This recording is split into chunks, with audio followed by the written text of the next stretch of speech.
जय माता दी। प्रेम से बोलिए संतोषी माता की जय। आज शुक्रवार के दिन आप सुनिए संतोषी माता की व्रत कथा। एक बुढ़िया थी और उसके 7 बेटे थे।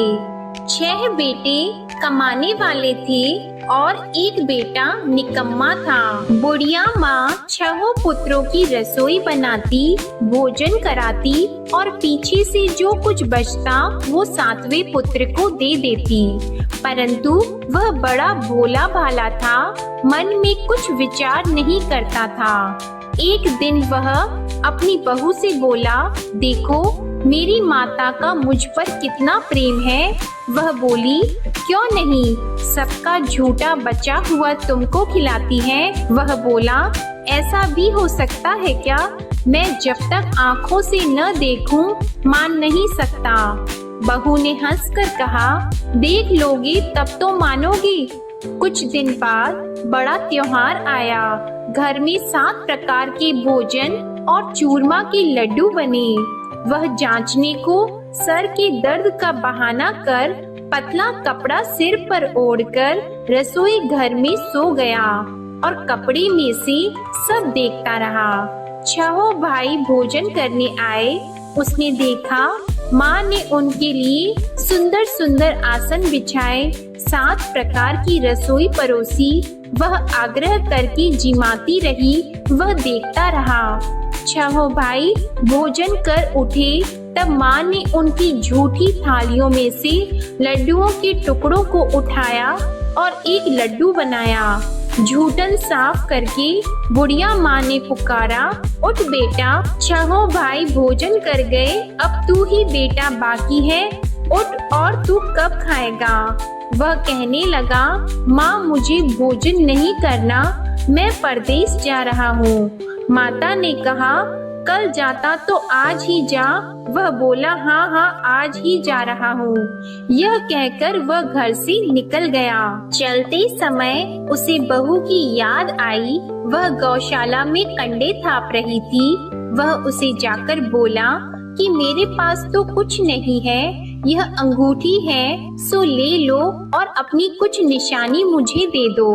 वह बोली कि मेरे पास क्या है, यह गोबर भरा हाथ है। यह कहकर उसकी पीठ में गोबर के हाथ की थाप मार दी और वह चल दिया। चलते चलते दूर देश में पहुंचा। वहां पर एक साहूकार की दुकान थी। वहां जाकर बोला, भाई मुझे नौकरी पर रख लो। साहूकार को नौकर की जरूरत थी। साहूकार उससे बोला, तू नौकरी पर रह जा। लड़के ने पूछा, तनख्वाह क्या रहेगी?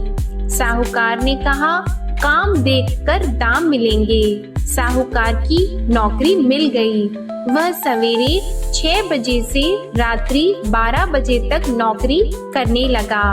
कुछ दिनों में दुकान का लेन देन, हिसाब किताब, ग्राहकों को माल बेचना, सारा काम करने लगा। साहूकार के 7-8 नौकर थे। वे सब चक्कर खाने लगे कि यह नया नौकर बहुत होशियार बन गया है। सेठ ने भी काम देखा और 3 महीने के अंदर ही उसे मुनाफे का साझीदार बना लिया। 12 वर्ष में वह नामी सेठ बन गया और मालिक सारा कारोबार उस पर छोड़कर बाहर चला गया। अब बहू पर क्या बीती वह सुनो। सास ससुर उसे दुख देने लगे। सारी गृहस्थी का काम करा के उसे लकड़ी लेने जंगल में भेजते। इस बीच घर की रोटियों के आटे से भी जो भूसी निकलती उसकी रोटी बनाकर रख दी जाती और फूटे नारियल की नरेली में पानी। इस तरह दिन बीतते रहे। एक दिन वह लकड़ी लेने जा रही थी कि रास्ते में बहुत सी स्त्रियां संतोषी माता का व्रत करती दिखाई दी।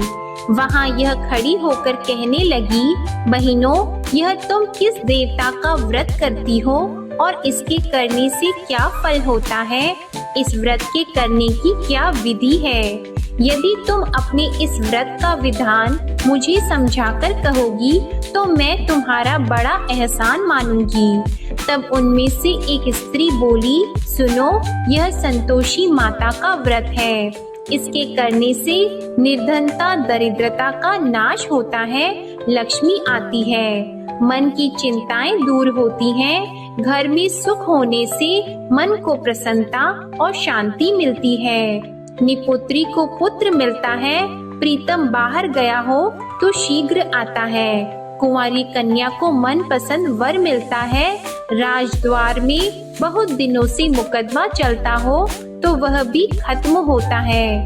कलह क्लेश की निवृत्ति हो, सुख शांति हो, घर में धन जमा हो, पैसा जायदाद का लाभ हो और भी मन में जो कुछ कामना हो वह सब इस संतोषी माता की कृपा से पूरी होती है। स्त्री कहने लगी, 1.25 आने का गुड़ चना लेना, इच्छा हो तो 5.25 आने का लेना या 1.25 रुपए का भी, सहूलियत के अनुसार ही लेना, बिना परेशानी श्रद्धा और प्रेम से जितना भी बन सके सवाया लेना। 5.25 पैसे से 5.25 आने तथा इससे भी ज्यादा शक्ति और भक्ति के अनुसार ले लेना। हर शुक्रवार को निराहार रहकर कथा कहना और सुनना। इसके बीच क्रम टूटे नहीं, लगातार नियम पालन करते रहना।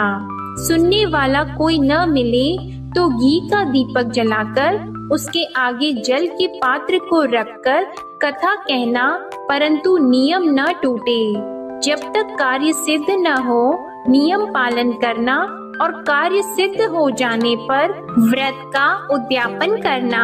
3 मास में माता फल पूरा करती है। यदि किसी के खोटे ग्रह हो तो भी माता 1 वर्ष में अवश्य कार्य सिद्ध करती है। कार्य सिद्ध होने पर ही उद्यापन करना चाहिए, बीच में नहीं करना चाहिए। उद्यापन में 2.5 सेर आटे का खाजा तथा इसी अनुसार से खीर तथा चने का साग बनाना। 8 लड़कों को भोजन कराना। जहाँ तक मिले देवर जेठ भाई बंधु कुटुंब के लड़के लेना, न मिले तो रिश्तेदारों और पड़ोसियों के लड़के बुलाना। उन्हें भोजन कराकर यथाशक्ति दक्षिणा देना और माता का नियम पूरा करना। उस दिन घर में कोई खटाई नहीं बनाना। यह सब सुनकर बुढ़िया की बहू वहाँ से चल दी। रास्ते में लकड़ी के बोझ को बेच दिया और उन पैसों से गुड़ चना लेकर माता के व्रत की तैयारी करने लगी। आगे चली और सामने मंदिर है। यह सुनकर माता के मंदिर में जाकर माता के चरणों में लौटने लगी। इसके बाद वह माँ से विनती करने लगी कि हे माँ, मैं निपट मूर्ख हूँ, व्रत के नियम कुछ नहीं जानती हूँ, मैं बहुत दुखी हूँ। हे माता जग जननी, मेरा दुख दूर करो, मैं आपकी शरण में हूँ। माता को दया आई। एक शुक्रवार बीता कि दूसरे शुक्रवार को ही इसके पति का पत्र आया और तीसरे को उसका भेजा हुआ पैसा भी आ पहुंचा। यह देखकर जेठानी मुंह सिकोड़ने लगी।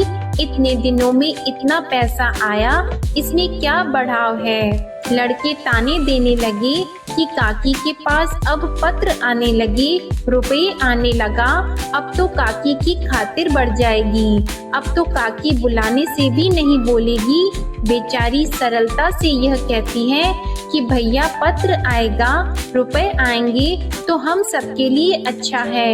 ऐसा कहकर आंखों में आंसू भरकर संतोषी माता के मंदिर में आकर मातेश्वरी के चरणों में गिरकर रोने लगी। माँ, मैंने तुमसे पैसा नहीं मांगा, मुझे पैसे से क्या काम है, मुझे तो अपने सुहाग से काम है, मैं तो अपने स्वामी के दर्शन और सेवा मांगती हूँ।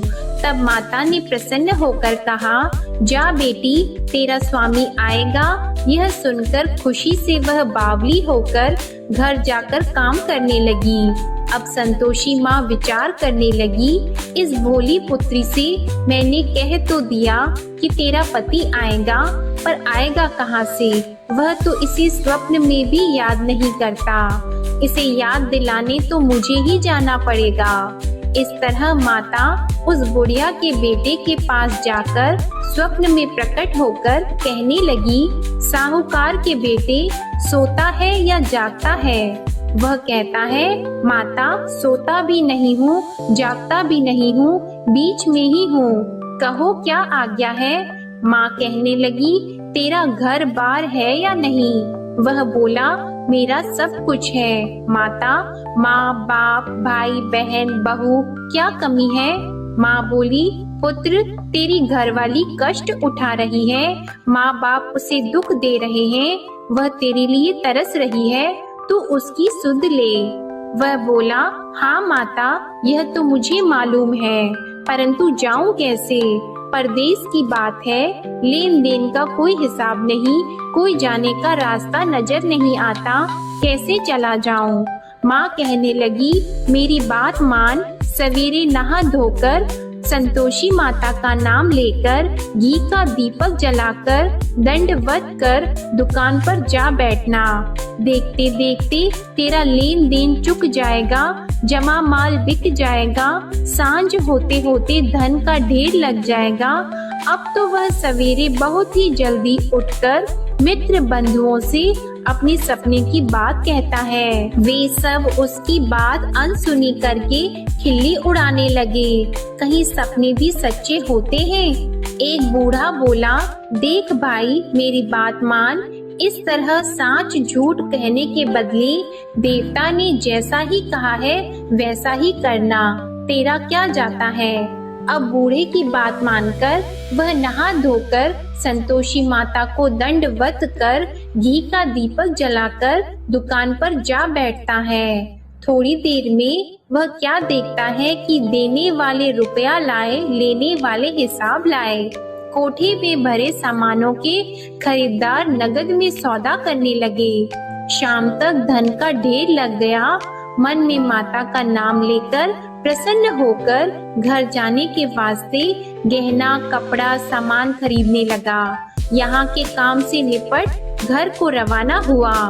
उधर बहू बेचारी जंगल में लकड़ी लेने जाती है। लौटते वक्त माताजी के मंदिर पर विश्राम करती है। वह तो उसका रोज रुकने का स्थान ही था। दूर धूल उड़ती देखकर वह माता से पूछती है, हे माता, यह धूल कैसे उड़ रही है। माँ कहती है, हे पुत्री, तेरा पति आ रहा है, अब तू ऐसा कर, लकड़ियों के 3 बोझ बना ले, एक नदी के किनारे रख, दूसरा मेरे मंदिर पर और तीसरा अपने सिर पर रख। तेरे पति को लकड़ी का गड्ढा देकर मोह पैदा होगा, वह यहाँ रुकेगा, नाश्ता पानी बनाकर खाकर माँ से मिलने जाएगा। तू लकड़ी का बोझ उठाकर जाना और बीच चौक में गड्ढा लाकर 3 आवाजें जोर से लगाना। लो सासू जी, लकड़ियों का गड्ढा लाई हूँ, भूसी की रोटी दो, नारियल के खोपड़े में पानी दो, आज कौन मेहमान आया है। माँ की यह बात सुनकर वह बहुत अच्छा माताजी कहकर प्रसन्न मन होकर लकड़ियों के 3 गड्ढे ले आई। एक नदी के तट पर एक माता के मंदिर पर रखा। इतने में ही वह मुसाफिर आ पहुँचा। सूखी लकड़ी देखकर उसकी इच्छा हुई कि अब यहीं निवास करें और भोजन बनाकर खा पीकर गांव जाएं। इस प्रकार भोजन बनाकर विश्राम लेकर गांव को गया। उसी समय बहू सिर पर लकड़ी का गट्ठा लिए आती है। उसे आंगन में डालकर जोर से 3 आवाज देती है, लो सासू जी, लकड़ी का गट्ठा लो, भूसी की रोटी दो, नारियल के खोपड़े में पानी दो, आज कौन आया है। यह सुनकर उनकी सास अपने दिए हुए कष्टों को भुलाने हेतु कहती है, बहू ऐसा क्यों कहती हो, तेरा मालिक ही तो आया है, बैठ, मीठा भात खाकर कपड़े गहने पहन। इतने में आवाज सुनकर उसका स्वामी बाहर आता है और अंगूठी देखकर व्याकुल हो जाता है। माँ से पूछता है, माँ यह कौन है। माँ कहती है, बेटा ये तेरी बहू है, आज 12 वर्ष हो गए जब से गया है, तब से सारे गांव में जानवर की तरह भटकती फिरती है, काम काज घर का कुछ करती नहीं, 4 समय आकर खा जाती है। अब तुझे देखकर भूसी की रोटी और नारियल के खोपड़े में पानी मांगती है। वह लज्जित होकर बोला, ठीक है माँ, मैंने इसे भी देखा और तुम्हें भी, अब मुझे दूसरे घर की चाबी दो तो मैं उसमें रहूंगा। ठीक है बेटा, जैसी तेरी मर्जी। यह कहकर माँ ने चाबी का गुच्छा उसे दे दिया। उसने लेकर दूसरे कमरे को खोलकर सारा सामान जमाया और एक दिन में ही वहाँ राजा के महल जैसा ठाट बाट बन गया। अब क्या था, वह सुख भोगने लगी। इतने में अगला शुक्रवार आया। उसने अपने पति से कहा, मुझे माता का उद्यापन करना है। उसका पति बोला, बहुत अच्छा, कर लो, अपनी खुशी से यह भी कर लो। तुरंत ही वह उद्यापन की तैयारी करने लगी। जेठ के लड़के को भोजन के लिए कहने लगी। उसने मंजूर किया, परंतु पीछे जेठानी अपने बच्चों को सिखाती है, देखो भोजन के समय सब लोग खटाई मांगना, जिससे इसका उद्यापन पूरा न हो। लड़के खाना खाने आए, खीर पेट भर कर खाई, परंतु बात याद आते ही कहने लगे, हमें कुछ खटाई खाने को दो, खीर खाना हमें भाता नहीं, यह देखकर अरुचि होती है। बहू कहने लगी, खटाई किसी को नहीं दी जाएगी, यह तो संतोषी माता का प्रसाद है। लड़के उठकर खड़े हुए और बोले, पैसे लाओ। भोली बहू कुछ जानती नहीं थी, सो उन्हें पैसे दे दिए। लड़के उसी समय उठकर इमली लेकर खाने लगे। यह देखकर बहू पर माता ने कोप किया। राजा के दूत उसके पति को पकड़कर ले गए और जेठ जेठानी मन माने खोटे वचन कहने लगे। लूट लूट कर धन इकट्ठा कर लाया था, सो राजा के दूत उसे पकड़कर ले गए हैं। अब सब मालूम हो जाएगा जब जेल की रोटी खाएगा। बहू से यह वचन सहन नहीं हुआ। रोती रोती माता के मंदिर में गई और बोली, हे माता, तुमने यह क्या किया? हंसाकर क्यों रुलाती हो? माता बोली, पुत्री, तूने उद्यापन करके मेरा व्रत भंग किया, इतनी जल्दी सब बातें भुला दी। वह कहने लगी, माता, भूली तो नहीं हूँ, न कुछ अपराध किया है, मुझे तो लड़कों ने भूल में डाल दिया, मैंने भूल से उन्हें पैसे दे दिए, मुझे क्षमा करो माँ। माँ बोली, ऐसी भी कहीं भूल होती है? वह बोली, माँ मुझे माफ कर दो, मैं फिर तुम्हारा उद्यापन करूँगी। माँ बोली, अब भूल मत करना। वह बोली, अब भूल नहीं होगी माता, अब बताओ वे कैसे आएंगे? माँ बोली, जा पुत्री, तेरा मालिक तुझे रास्ते में ही आता मिलेगा। वह निकली, रास्ते में पति आता मिला तो उसने पूछा, तुम कहाँ गए थे? वह कहने लगा, इतना धन जो कमाया है उसका टैक्स राजा ने मांगा था, वह भरने गया था। वह प्रसन्न होकर बोली, अच्छा हुआ, अब घर चलो। कुछ दिन बाद फिर शुक्रवार आया तो वह बोली, मुझे माता का उद्यापन करना है। पति ने कहा, कर लो। वह फिर जेठ के लड़कों से भोजन को कहने लगी तो जेठानी ने एक दो बातें सुनाई और लड़के सिखा दिए कि तुम पहले ही खटाई मांग लेना। लड़के कहने लगे कि हमें खीर खाना नहीं भाता, कुछ खटाई खाने को दो। तो बहू बोली, खटाई खाने को नहीं मिलेगी, खाना हो तो खाओ। यह कहकर ब्राह्मणों के लड़के लाकर भोजन कराने लगी। यथाशक्ति दक्षिणा की जगह एक एक फल उन्हें दिया। इससे संतोषी माता प्रसन्न हुई। माता की कृपा होते ही 9वें मास उसको चंद्रमा के समान सुंदर पुत्र प्राप्त हुआ। वह पुत्र को लेकर प्रतिदिन माता जी के मंदिर को जाने लगी। माँ ने सोचा कि यह रोज आती है, आज क्यों न मैं ही इसके घर चलूं, इसका आसरा देखूं तो सही। यह विचार कर माता ने भयानक रूप बनाया। गुड़ और चने से सना मुख, ऊपर से सूंड के समान होठ, उस पर मक्खियां भिनभिना रही हैं। दहलीज में पैर रखते ही उसकी सास चिल्लाई, देखो कोई चुड़ैल डाकिनी चली आ रही है, लड़कों इसे भगाओ नहीं तो किसी को खा जाएगी। लड़के डरने लगे, चिल्लाकर खिड़की बंद करने लगे। बहू रोशनदान में से देख रही थी। प्रसन्नता से पगली होकर चिल्लाने लगी कि आज मेरी माता मेरे घर आई है। यह कहकर बच्चे को दूध पिलाने से हट जाती है। इतने में सास का क्रोध फूट पड़ा। वह बोली कि इसे देखकर कैसे उतावली हुई जो बच्चे को पटक दिया। इतने में माँ के प्रताप से जहाँ देखो वहाँ लड़के ही लड़की नजर आने लगे। बहू बोली, माँ जी, मैं जिनका व्रत करती हूँ यह वह संतोषी माता है।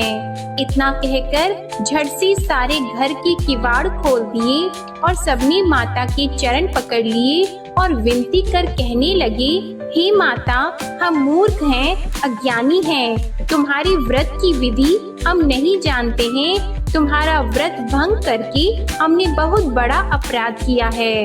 हे माता, बहू को जैसा फल दिया वैसा सबको देना। जो भी यह कथा पढ़ेगा या सुनेगा उसके सभी मनोरथ पूर्ण होंगे। प्रेम से बोलिए संतोषी माता की जय। आइए अब सुनते हैं संतोषी माता की आरती। जय संतोषी माता मैया, जय संतोषी माता, अपने सेवक जन की सुख संपत्ति दाता। जय संतोषी माता मैया, जय संतोषी माता, सुंदर चीर सुनहरी माँ धारण की हो, हीरा पन्ना दम की तन श्रृंगारी हो। जय संतोषी माता मैया, जय संतोषी माता, गेरू लाल छटा छवि बदन कमल सोहे, मंद हंसत करुणामय, मंद हंसत करुणामय, त्रिभुवन जन मोहे। जय संतोषी माता मैया, जय संतोषी माता, स्वर्ण सिंहासन बैठी चवर ढुरे प्यारे, धूप दीप मधुमेवा भोग धरे न्यारे। जय संतोषी माता मैया, जय संतोषी माता, गुड़ अरु चना परम प्रिय तामे संतोष कियो, संतोषी कहलाई भक्तन वैभव दियो। जय संतोषी माता मैया, जय संतोषी माता, शुक्रवार प्रिय मानत आज दिवस सोही, भक्त मंडली छाई कथा सुनत मोही। जय संतोषी माता मैया, जय संतोषी माता, मंदिर जगमग ज्योति मंगल ध्वनि छाई, विनय करे हम बालक चरणन सिर नाई। जय संतोषी माता मैया, जय संतोषी माता, भक्ति भावमय पूजा अंगीकृत कीजिए, जो मन बसे हमारी इच्छा फल दीजिए। जय संतोषी माता मैया, जय संतोषी माता, दुखी दरिद्री रोगी संकट मुक्त किए, बहु धन धान्य भरे घर सुख सौभाग्य दिए। जय संतोषी माता मैया, जय संतोषी माता, ध्यान धर्यो जिस जन ने मन वांछित फल पायो, पूजा कथा श्रवण कर घर आनंद आयो। जय संतोषी माता मैया, जय संतोषी माता, शरण गहे की लज्जा राखियो जगदम्बे, संकट तू ही निवारे दयामयी अम्बे। जय संतोषी माता। मैया जय संतोषी माता।